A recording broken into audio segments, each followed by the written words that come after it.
राजस्थान की राजनीतिक घटनाक्रम से जुड़ी हर एक अपडेट हम आप तक सबसे पहले पहुंचा रहे हैं। कल के सियासी घटनाक्रम को लेकर तमाम दिग्गजों की प्रतिक्रियाएं भी सामने आ रही है। अब इसी को लेकर ताजा अपडेट के साथ हमारे सहयोगी शिवेंद्र सिंह परमार हमारे साथ जुड़ चुके हैं।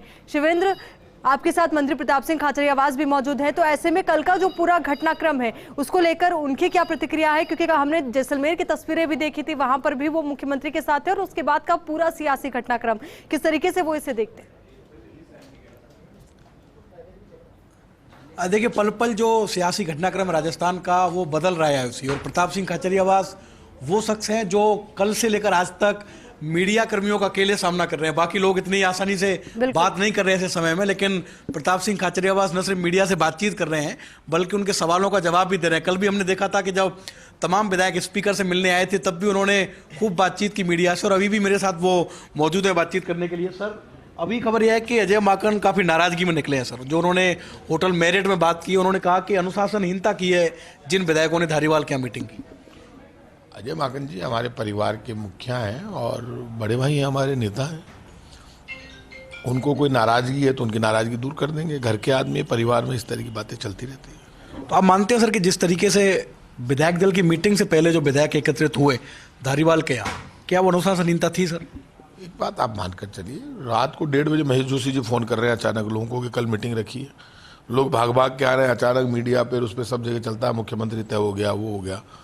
विधायक, मैं तो तन्नोट माता जी गया हुआ था गहलोत साहब के साथ और डोटासरा जी के साथ, और ये जो विधायक हैं वो सारे के सारे धारीवाल जी के यहाँ पहुँच गए, और धारीवाल जी के यहाँ इकट्ठे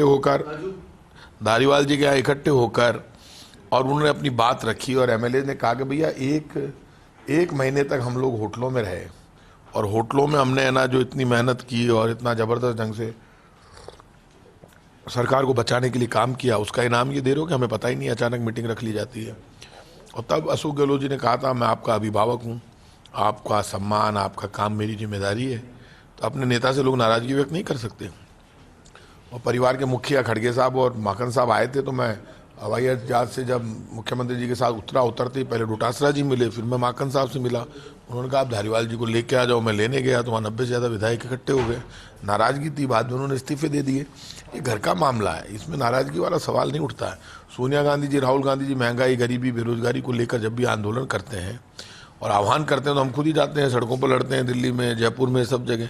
आगे भी वो आह्वान करेंगे तो हम सोनिया गांधी जी, राहुल गांधी जी के आह्वान पर देश में हर सड़क पर लड़ने के लिए, मरने के लिए तैयार है उनके आह्वान। अच्छा, माकन जी ने ये भी कहा सर कि जब आप उनसे मिलने गए कल रात को, आप थे, महेश जोशी जी थे, धारीवाल जी थे, तो उन्होंने कहा कि 1 to 1 मैं मिलना चाहता हूँ। सोनिया गांधी जी ने कहा कि आप एक एक करके सभी विधायकों से पूछिए वो क्या कहना चाहते हैं, लेकिन उसके लिए आप लोग राजी नहीं हुए कि 1 to 1 वो नहीं मिलेगी। एक बात आप ये बताइए, वो विधायक हैं, भेड़ बकरी नहीं है।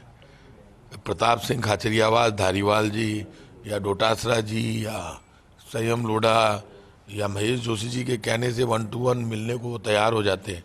हमारे कहने से इकट्ठे हुए क्या वो? हम भी एमएलए हैं, वो भी एमएलए हैं।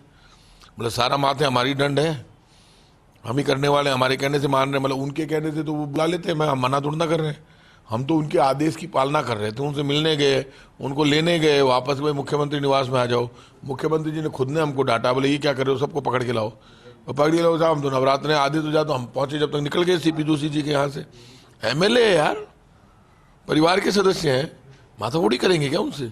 कर लेंगे बैठ के बात। ऐसा क्या पहाड़ टूटा जा रहा है? क्या आज कल ही विधायक दल का होना है, कल ही राय मशविरा होगा? उनके भी नवरात्र है, धर्म और सिद्धांत भी धर्म है। नवरात्र चालू हो गए, हम भी समझते हैं, आप भी समझते हो, नवरात्र कितना बड़ा पर्व है। क्या हो गया, बाद में ले लेना राय। यदि वो चलेगी तो जबरन तो ना रोक लेंगे उनको। कई विधायकों ने भी ये बात कही प्रताप जी, क्योंकि अभी जो विधानसभा का सत्र था वो खत्म हुआ, विधायक अपनी कॉन्स्टिट्यूंसी में चले गए, अचानक इस बैठक की जरूरत क्या पड़ी? क्या आपको लगता है कि थोड़ी जल्दबाजी हुई आला कमान से?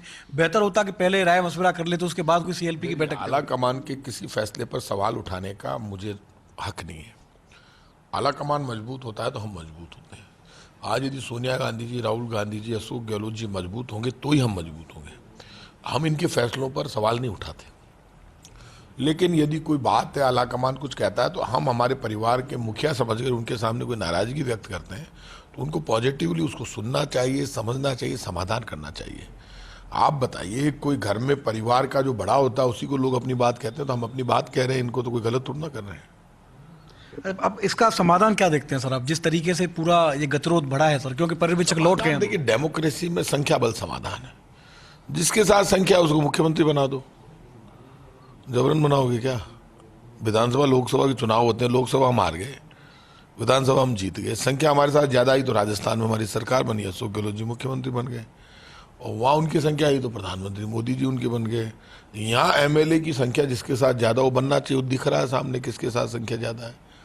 जब 102 विधायक चाहते हैं कि भाई हमारे खिलाफ जिन्होंने विद्रोह किया उनमें से नहीं बने तो मत बनाओ, जबरन बनाओगे क्या? इस तरह की खबरें भी आ रही है प्रताप जी कि इस पूरे घटनाक्रम से जो अशोक गहलोत अभी तक अध्यक्ष की रेस में थे, उस पूरे प्रोसेस में फर्क पड़ सकता है। हो सकता है कि अशोक गहलोत का नामांकन नहीं हो। अशोक गहलोत जी वो व्यक्ति है जिनका बयान आपने उस दिन सुना नहीं दिल्ली से। उन्होंने कहा अब तो मेरी किसी भी पद पर रहने की इच्छा नहीं है, मुझे कोई पद नहीं चाहिए, दोनों पद नहीं चाहिए। लेकिन अशोक गहलोत जी राष्ट्रीय अध्यक्ष बनते हैं तो फायदा अशोक गहलोत जी को तो होगा या नहीं होगा ये बाद की बात है, कांग्रेस को फायदा होगा। राहुल गांधी जी यदि सोनिया गांधी जी उनका नाम आगे कर रहे हैं तो सोच समझ कर रहे हैं। इस वक्त सबसे सूटेबल नाम अशोक गहलोत जी हैं, जो देश में कांग्रेस में स्वीकार योग्य है सबकी तरफ से। वो तो खुद चाहते हैं राहुल गांधी जी अध्यक्ष बने अभी भी, जैसे में राहुल गांधी जी को संभाल लेना चाहिए अध्यक्ष पद। यदि वो नहीं बनते तो अशोक गहलोत जी सबसे अच्छा चेहरा है जिससे कांग्रेस मजबूत होगी, और देश भी चाहता है कि कोई एक्सपीरियंस्ड आदमी कांग्रेस को संभाले, जिससे कांग्रेस की ताकत बने। कांग्रेस की ताकत बढ़ेगी तो देश मजबूत होगा और आम आदमी को राहत मिलेगी, क्योंकि बीजेपी सरकार के जुल्म, अन्याय और धोखे से पूरा देश परेशान है। बीजेपी तो एक ही काम करती है, झूठ, फरेब और धोखा, इसके अलावा बीजेपी कुछ करती नहीं है। और बीजेपी ने षड्यंत्र किया राजस्थान में सरकार गिराने का, वो षड्यंत्र पिछले 6-7 दिन पहले चालू कर दिया, वापस अभी चल रहा है षड्यंत्र उनका।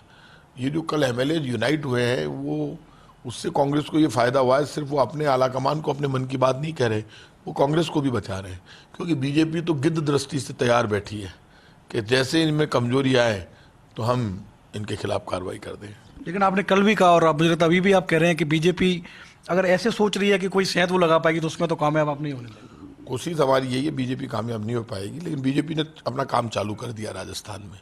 ये बात मैंने गहलोत साहब को भी कही है, पिछली बार भी मैंने कही थी, वो बात सामने आई। अभी बीजेपी फिर शुरू हो गई है। एक आखिरी सवाल और सर, बाकी लोग भी आपसे बातचीत करेंगे।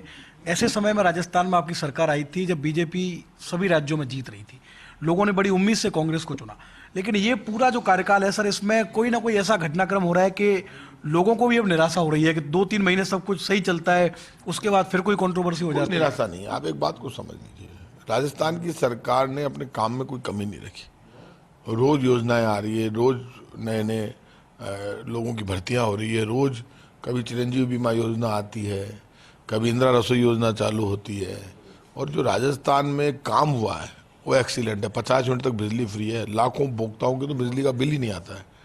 हर महीने एक किसान को 1000 रुपये मिलते हैं, 1 करोड़ परिवारों को बुजुर्ग, विकलांग, विधवा पेंशन मिलती है। राजस्थान में बच्चों को रोडवेज की बसों में फ्री पहली बार हुआ है, एग्जाम देने के लिए लेकर जाती है सरकार की बस। ये तो एक्सीलेंट काम है। काम में कमी दो ना, जनता के काम में दिक्कत थोड़ा ना आने दे रहे हैं। वो तो हम सरकार में रहने के लिए हमें बीजेपी से संघर्ष करना पड़ता है, बाकी हमारी तरफ से जनता का काम करने में हमने कमी नहीं रखी। एक और सवाल सर, ये वाला आखिरी है। सोशल मीडिया पे मैं कल से देख रहा हूँ, खासकर जब आप तनोट से लौटे हैं तो कुछ लोग कह रहे हैं कि प्रताप सिंह खाचरियावास को भी बड़ी जिम्मेदारी मिल सकती है। अब ये तो मुझे पता नहीं, अभी मेरी जिम्मेदारी सड़क पर खड़े होकर संघर्ष करने की, वो मैं कर रहा हूँ। रोड मास्टर आदमी हूँ, आप चिंता मत करो। तो ये है खाद्य नागरिक आपूर्ति मंत्री प्रताप सिंह खाचरियावास, जिन्होंने फर्स्ट इंडिया से खास बातचीत की है, और उन्होंने कहा है कि सभी विधायकों की जो भावना थी उस भावना के अनुरूप उन्होंने बैठक बुलाई थी। अजय माकन, खड़गे साहब सभी परिवार के सदस्य हैं, और अगर थोड़ा बहुत कोई मसला है तो उसको बैठकर आपस में बातचीत कर सुलझा लिया जाएगा। कैमरामैन नरेंद्र के साथ Shivendra Pratap Singh Parmar, first India news, Jaipur.